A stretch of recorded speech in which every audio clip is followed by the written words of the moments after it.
महाराज ने आज कौतूहल बस अपने खजाने में प्रवेश किया। क्या देख रहे हैं? बहुत सुंदर मणि जड़ित एक मुकुट रखा हुआ है।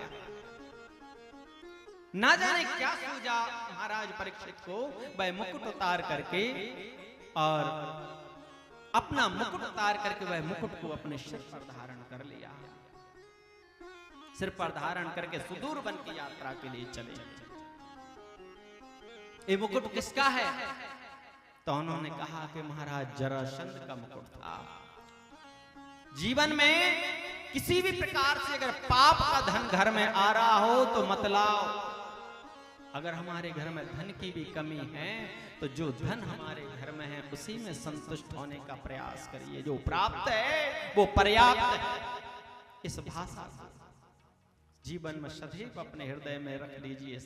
शब्द के लिए जो प्राप्त है वो पर्याप्त है। महाराज अपना मुकुट धारण किए रहे थे, वो सबसे सुंदर बात थी, लेकिन पापी का जरासंध का मुकुट धारण महाराज ने कर लिया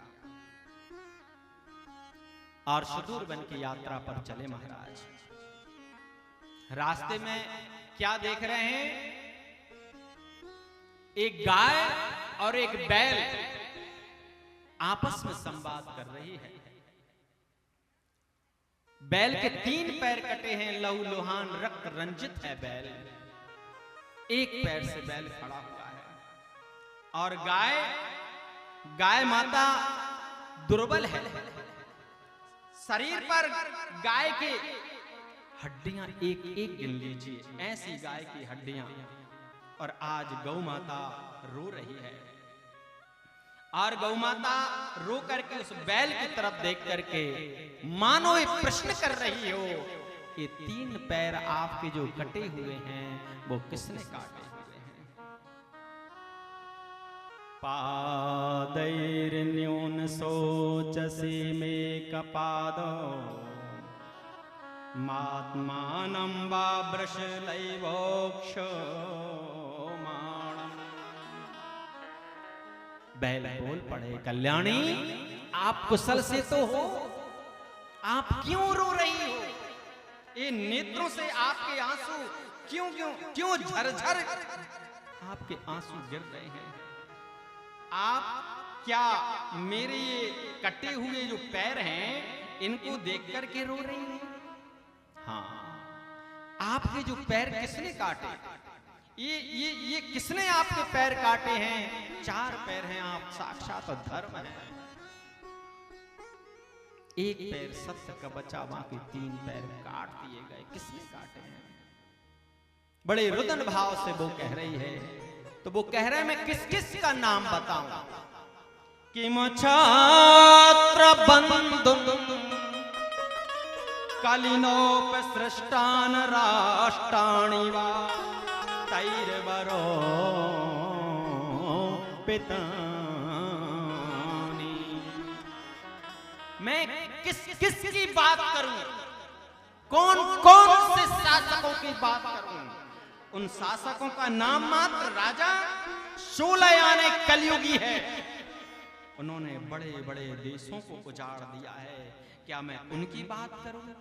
और मैं किसकी बात करूं?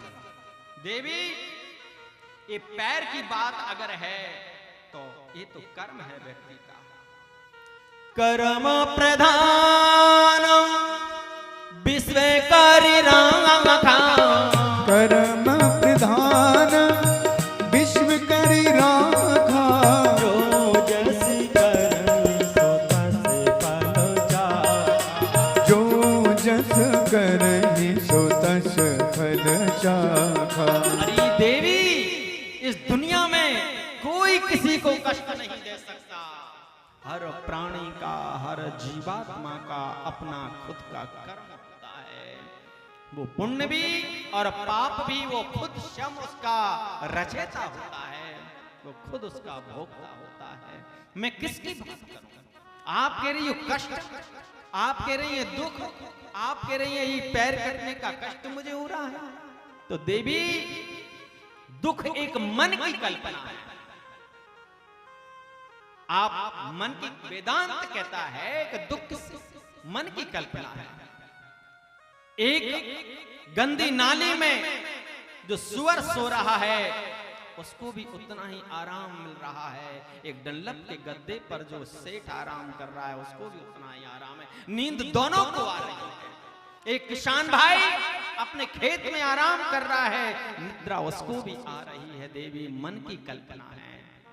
दुख किसकी बात कर रहे हैं और मैं किस किस का नाम लूं? यह बात महाराज सुन रहे थे। महाराज झट से उनके पास आ गए, बोले आप कौन हैं? मुझे लगता है आप साक्षात धर्म हैं। देवी मुझे लगता है आप साक्षात पृथ्वी हैं। मैं आप दोनों को प्रणाम करता हूं। बताइए आपके ये किसने पैर काटे हैं?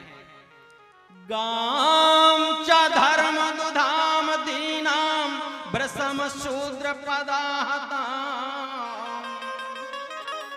किम बसाम शास्त्रो बदनाम क्षमाम यव समक्षते माम। अरे गाय दूध देने वाली है, माता है। आज सज्जनों गाय पूरे देश में नहीं संपूर्ण भारत में आंदोलन कर रही है। गाय क्या कह रही है? आपने मेरे घर छीन लिए हैं। मैं जहां भोजन करती थी आपने वो मेरी जमीन छीन ली है। आप अपने बच्चों के लिए आपके पास जमीन आप पर्याप्त थी, पर्याप्त नहीं थी तो मेरी आपने भोजन की थाली छीनी है। और मैं सड़क पर आंदोलन कर रही हूँ। मेरे पास ना घर है, ना मेरे पास मकान है, ना भोजन के लिए जमीन है, ना जायदाद है, कुछ नहीं है। मैं सड़क पर खड़ी हुई हूँ। जहाँ देखो वो गाय एक्सीडेंट से मारी जा रही है। वो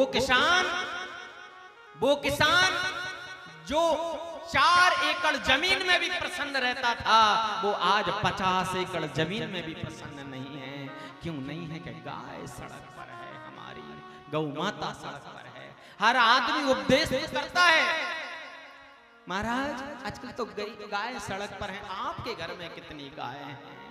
गौशाला आज देश में जगह जगह पर खुल रही है गौशाला। मेरे प्यारे भाइयों, गौशाला निदान नहीं है गौ माता के लिए। आप स्वयं एक गाय पालें। आज ब्लड प्रेशर, शुगर, थायराइड जैसी, माइग्रेन जैसी बड़ी बड़ी बीमारियां को आजकल सरल भाव में लिया जा रहा है। ये तो क्या है? ये तो एक गोली तो खाना है। ये तो आती जाती रहती है छोटी मोटी बीमारियां तो आजकल हर आदमी को हो गई है। क्यों है? हम दूध नहीं खा रहे हैं सही, हम पैकेट का दूध पी रहे हैं, केमिकल का दूध, केमिकल का जो है ना घी। अगर आप गाय पालेंगे तो गाय का तो दूध अमृत।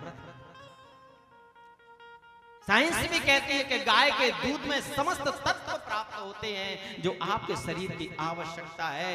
हो सकता है आपकी दवाइयां छूट जाएं, इसलिए मेरी बड़ी प्रार्थना है, करवत्त निवेदन है, अपने घर में ये गाय जरूर पालिए। जिस दिन प्रत्येक व्यक्ति ये गाय पालने लगेगा उस दिन सड़क पर गाय का आंदोलन बंद हो जाएगा, गौशालाएं भी बंद हो जाएंगे, आवश्यकता ही नहीं पड़ेगी।